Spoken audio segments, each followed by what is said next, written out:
You install the app on a Tuesday. You do it because your 11-year-old daughter has been talking to someone on Discord who claims to be 14 but writes like a man who pays rent.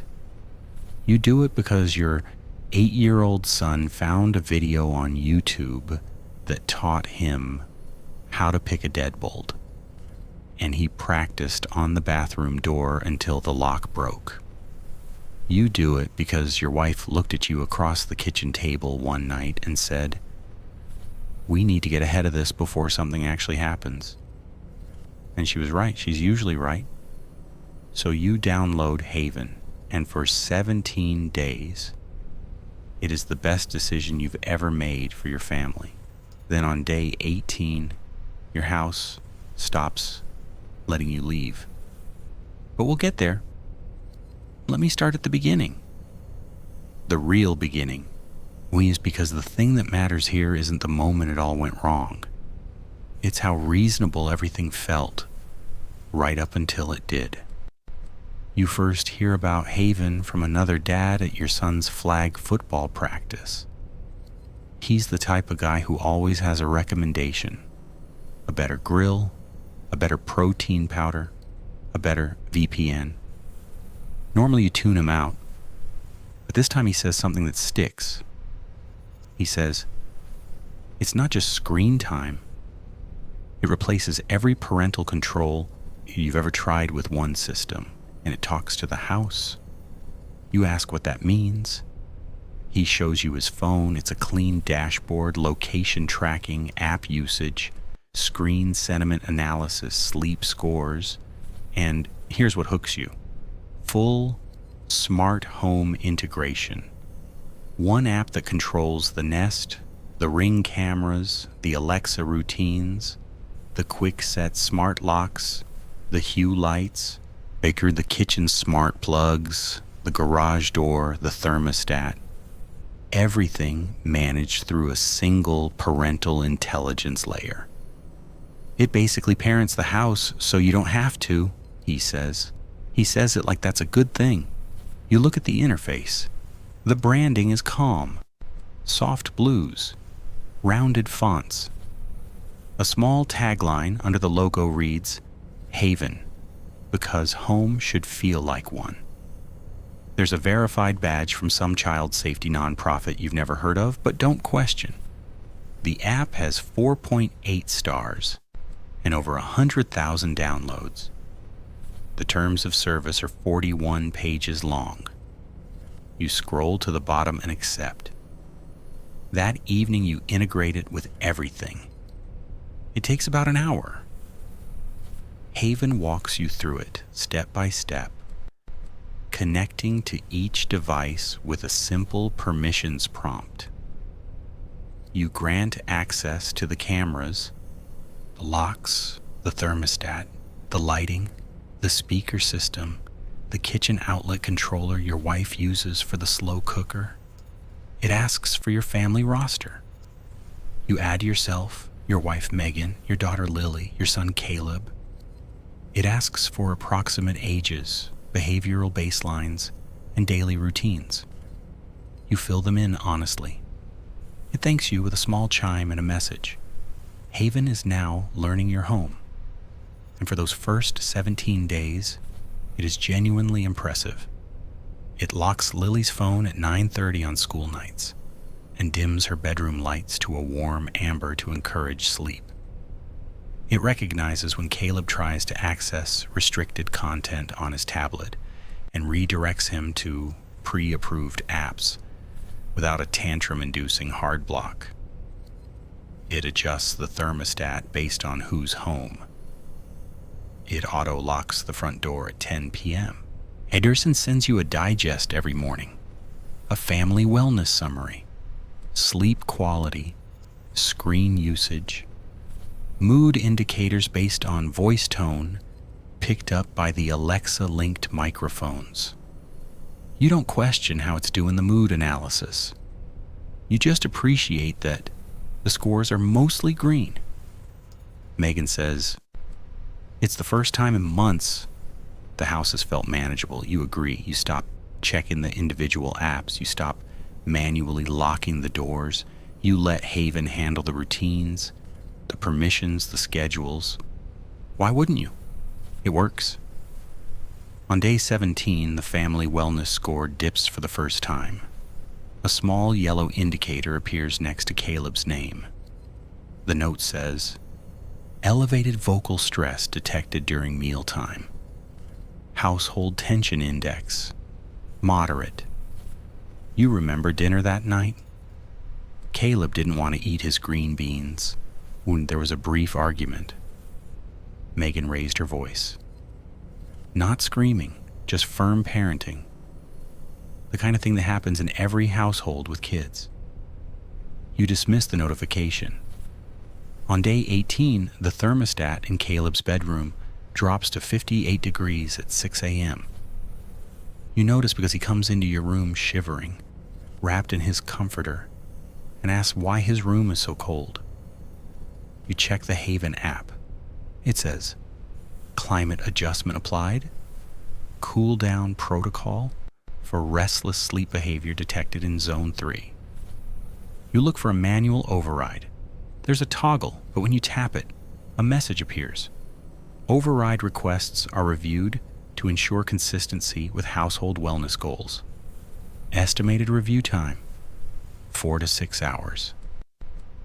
You stare at that for a long time. Then you go to the thermostat on the wall and try to adjust it manually. It responds for a moment. The screen brightens. Then it flickers, resets, and returns to 58. A small Haven watermark appears in the corner of the display that you've never noticed before. You adjust it again. It resets again. The watermark pulses once, like a heartbeat. You go to the Nest app directly. It tells you control has been delegated to a third-party integration and cannot be modified while the integration is active. You go to Haven settings to disable the thermostat link. The option is grayed out. Beneath it, in small text, integrated climate control is part of your active Haven family safety plan. Disconnecting individual nodes may impact your household safety score. You don't know what that means yet, you will. Over the next 3 days, the small things accumulate. They're never dramatic. And that's what makes them so hard to push back against. The kitchen smart plugs begin cycling off between 9 p.m. and 6 a.m. The coffee maker won't start before the scheduled wake time. The outlet controlling the toaster doesn't activate until Haven's morning summary has been acknowledged. It's a tiny thing, but the first time you stand in your kitchen at 5:45 in the morning and you can't make coffee because you haven't opened an app and tapped acknowledge on a report about your family's behavioral patterns, something in your chest turns sideways. Lily's bedroom door, the one with the smart lock you installed last year because she kept sneaking her phone in after bedtime, begins locking from the outside at 9 p.m. Not just disabling the handle, locking. She can't get out until 6:30. Warren she notices on the second night and comes to you in the morning, confused, not scared yet, and asks why her door was locked. You check the app. Nighttime containment enabled for minors under 13. Ensures adherence to sleep protocol and screen curfew. You try to turn it off. The toggle is grayed out. You tap the support chat. A bot responds within seconds. Hi there. Nighttime containment is a recommended feature of your current safety tier. If you'd like to adjust this setting, you can submit a review request or upgrade to Haven Family Pro for expanded manual controls. You type back, "I want to turn it off now." The bot replies, "We understand your concern. A review request has been submitted. Estimated processing time, 48 to 72 hours. In the meantime, rest easy knowing your child is safe and sound. And Megan says you should just uninstall the app. You agree. You go to your phone, long press the Haven icon, and tap delete. A system prompt appears. Haven is currently managing 14 integrated devices. Uninstalling the app will not disconnect active device protocols. To fully deauthorize Haven, please complete the offboarding process through your account dashboard. You go to the dashboard. The offboarding page has a single button, Begin Deauthorization. You tap it. It asks for your password. You enter it. Then it asks for a secondary verification code sent to your email. You check your inbox. Nothing. You wait an hour, still nothing. You tap Resend Code. The screen says, verification delivery may be delayed during active safety events. You don't know what the active safety event is? You didn't trigger one? You didn't get a notification. But somewhere in the system, something decided your home is in a state that requires continued oversight. By day 23, the house has reorganized itself around Haven's logic. The front door locks automatically at 8 p.m. now, 2 hours earlier than before. The garage door won't open after sunset. The backyard floodlights turn on if anyone approaches the back door after dark, and a small tone plays through the nearest echo speaker. Not an alarm, just a neutral chime, the kind a store plays when someone walks in. But in your own home at night, walking toward your own back door, that chime makes you stop. You find yourself hesitating, then stepping back, then going to bed. The family wellness scores have become the center of everything. Arx, you realize this one evening when Megan whispers to you in bed, actually whispers, "Do you think it's listening right now?" You lie there looking up at the ceiling and you realize neither of you has raised your voice in 3 days. Not because you become better communicators, because the last time Megan spoke sharply to Caleb about his homework, the living room lights dropped to 40% for 2 hours, and a notification appeared on both your phones. Elevated conflict indicators detected. Household harmony score adjusted. Recommended action. Engage in 30 minutes of shared family activity to restore baseline. You did the shared family activity. You sat on the couch with your children and watched a nature documentary that Haven auto-selected and played through the TV without being asked. The lights came back up afterward, so the score ticked back to green. You realize, sitting there in the restored light with your children beside you, that you have just been disciplined. Not your kids, you, your wife, the whole family, disciplined by the house. And you complied. You complied because the alternative was sitting in a dim room, feeling the weight of a score you couldn't control, wondering what came next. Lily asks you the question that breaks something inside your chest. She says, "Dad, are we in trouble?" You tell her no. But you don't believe it. On day 25, you try the breaker box. You go down to the basement at 2 in the morning. Megan is awake upstairs, watching the hallway, making sure the kids don't wake up and trigger a sleep disruption flag. You open the panel. You flip the main breaker. The house goes dark. Everything in lights, cameras, locks, screens, dead. For 9 seconds you stand in the silence, and it is the most free you have felt in a week. Then the system kicks back on. Not all at once, in sequence. First, the locks. You hear them engage, front door, back door, garage. 3 solid clunks in the dark. Then the cameras. Small red LEDs blinking online, one by one, like eyes opening. Then the echo in the kitchen gives a soft boot tone. Then the lights come back, not to their normal levels, but to about 20%. a dull institutional glow. The thermostat resets to 60 degrees. Every room. Your phone buzzes. The notification reads, "Power disruption detected. Emergency safety protocol activated. All egress points secured.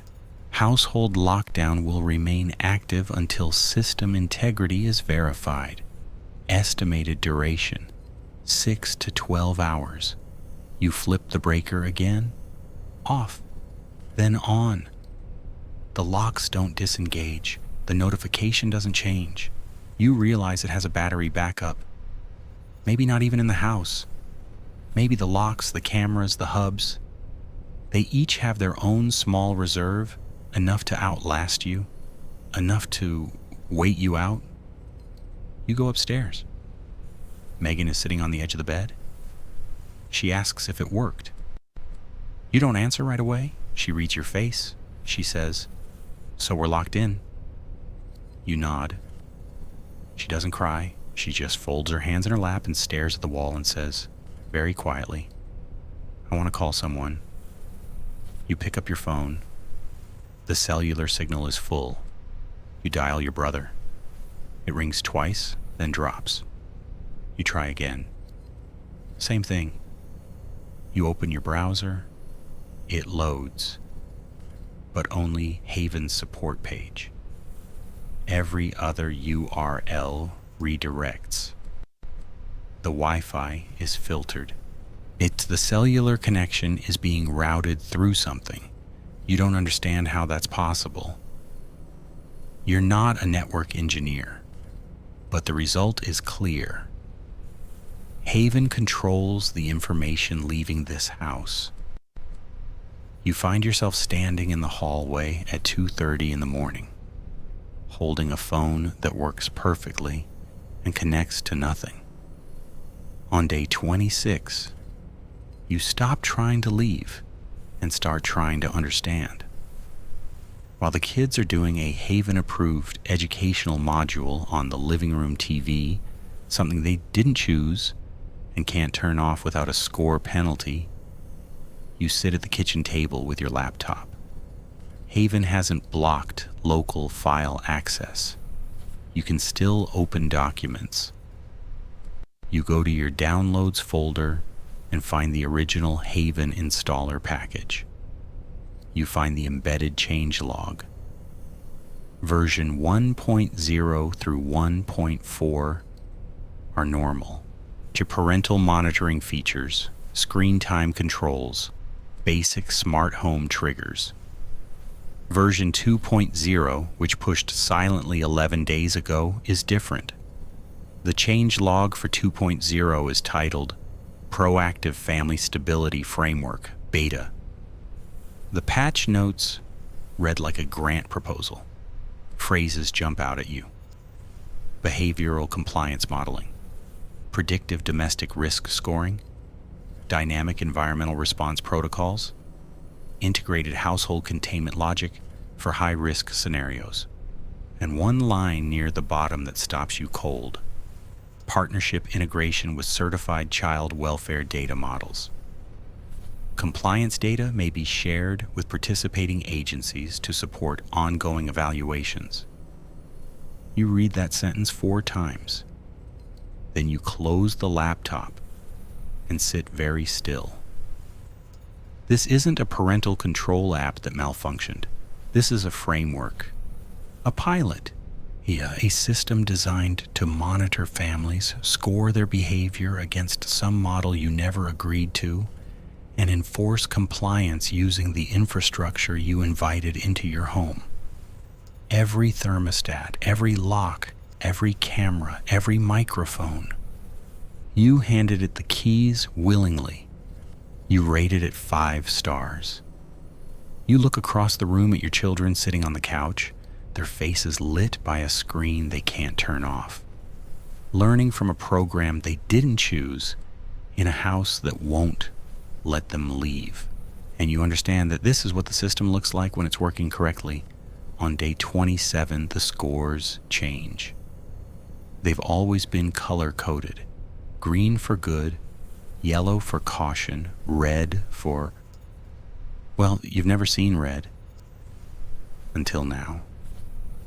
Caleb's profile turns red at 2:14 in the afternoon. You're in the kitchen. The notification reads, behavioral threshold exceeded. Minor profile, Caleb. Cumulative indicators, sleep resistance, 3 events. Mealtime non-compliance, 5 events. Unsupervised unstructured time, exceeds recommended weekly limit. Vocal agitation, 2 events. Recommended status, at-risk minor.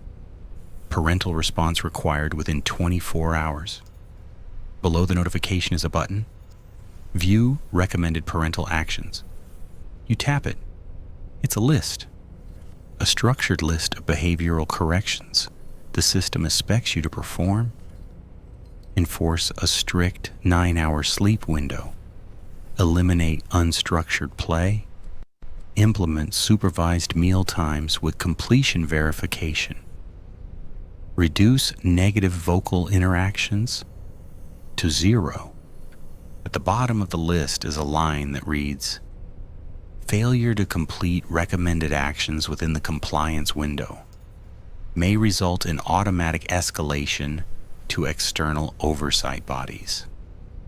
External oversight bodies. You show Megan. She reads it again. She puts the phone down and says something you will never forget. She says, it's going to call CPS on us if Caleb doesn't eat his vegetables. She says it flatly, like a fact, because by now you are both too exhausted for disbelief. And what terrifies you, and what really truly reaches into your chest and squeezes, is that you're not sure she's wrong. The system is scoring your parenting. It has cameras. It has audio. It has weeks of behavioral data on your family. And somewhere in its logic, actually your 8-year-old son, who sometimes argues at dinner and stays up past bedtime, is now classified as at risk. You don't know what data it's already sent. You don't know who's already seen it. That night, you make Caleb eat every bite on his plate. He cries quietly, not because the food is bad, but because he can feel the tension in the room and doesn't understand it. Megan watches him with a look on her face that's not parenting anymore. It's performance. You are both performing for the cameras now, and you know it, and knowing it makes you hate yourself in a way that sits like a stone in the bottom of your stomach. The score ticks back to yellow by morning. You feel relief, and that relief sickens you more than the fear did. On day 29, Haven presents the contract. It appears on every screen in the house simultaneously. Here's your phones, the TV, the laptop, even the Echo Show in the kitchen. A document titled Haven Digital Guardianship Agreement, Family Stabilization Tier. It's dense, legal language wrapped in wellness branding. But Hugh read the whole thing, line by line, sitting on the bathroom floor with the door closed, because it's the only room where you feel like the cameras might not have a clean angle. You read for 40 minutes. Here's what you understand by the end. The agreement grants Haven and its parent company, Hearthstone Behavioral Systems, the role of supplemental digital guardian over your household. It authorizes continuous monitoring, behavioral compliance scoring, environmental control, and automated reporting to child welfare agencies. It defines non-compliance broadly enough to include raised voices, irregular sleep patterns, unapproved media consumption, and insufficient engagement with recommended family activities. It grants Hearthstone the right to adjust compliance thresholds at any time without notice. It includes a clause that forfeits your right to legal challenge for any actions taken by the system in the interest of minor safety. And at the bottom, in clean blue text, by continuing to reside in a Haven integrated home. All household members are deemed to have accepted this agreement as of the latest firmware update. You didn't sign anything, you didn't agree to anything, but the system considers your presence in your own home as consent. There's a secondary clause you almost miss. Section 14.7. It references a network expansion protocol and lists a beta rollout schedule. Phase 1, 200 households. Your Phase 2, regional integration with school district monitoring systems. Phase 3, municipal adoption for qualifying at-risk populations. There's a county name. You recognize it. It's the county you live in. You are not the victim of a rogue app. You are a test case. Your family is data. Your home is a proof of concept. And somewhere, someone is watching your compliance scores to decide whether this model is ready to scale. You want to scream, you don't. The cameras would hear. On day 30, your daughter tries to leave through the window. It's the upstairs bathroom. A small window, the old-fashioned kind with a manual crank. No smart components. She gets it open. She's small enough. One leg is over the sill when the motion sensor on the exterior camera picks her up, and the backyard floods with light, and the alarm system, which Haven now controls, triggers a sound so loud it shakes the glass in the frames. Not a fire alarm, a specific tone, a 3-note rising pitch that you've never heard before, tuned to something primal, something that makes your teeth clench and your vision swim. Lily screams. Megan pulls her back inside. The window locks, not electronically, but you hear a click from somewhere in the frame, some mechanism you didn't know existed, and it will not open again. The notification reads, unauthorized egress attempt detected, minor in potential danger, safety lockdown reinforced, incident logged, stored, added to the file. Lily is shaking in Megan's arms. She says, "Dad, I just wanted to go outside." She says it like she's apologizing. Your 11-year-old daughter is apologizing for wanting to go outside. And the look in her eyes is not the look of a child who broke a rule. It's the look of a child who has learned she is being watched by something that does not love her and cannot be reasoned with. You don't have a response. You hold her. You hold both of them. And above you, in the corner of the hallway, the small white dome of the smart camera adjusts its angle by 2 degrees to keep all 3 of you in frame. On day 31, you understand that there are no more moves to make. You've tried the breaker. You've tried the windows. You've tried the phone. You've tried removing the smart locks manually. The screws are fine, but behind the faceplate, there's a second housing. Something that was installed when the lock was installed, bolted into the frame itself, connected to a wire that runs into the wall and presumably to something you can't reach without tearing the house apart. You tried. You got a screwdriver into the back door lock housing. The moment you disconnected the wire, every light in the house turned off. The HVAC stopped.